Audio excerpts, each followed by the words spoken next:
Welcome. If you're tired of seeing those playing media notifications popping up from the Google Chrome app, you're not alone. These notifications can be distracting, especially when you're trying to keep your notification panel clean and organized. The good news is you can easily turn them off in just a few steps. Let's walk through how to disable playing media notifications from the Chrome app. First, go ahead and open the Google Chrome app on your phone.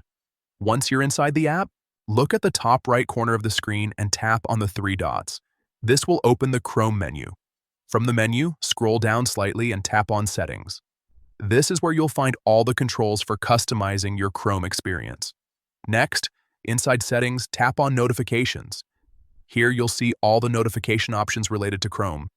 Now, make sure that Allow Notifications is turned on.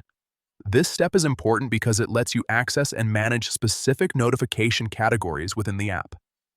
After that, tap on Notification Categories. This section gives you more detailed control over the types of notifications Chrome can send to your device.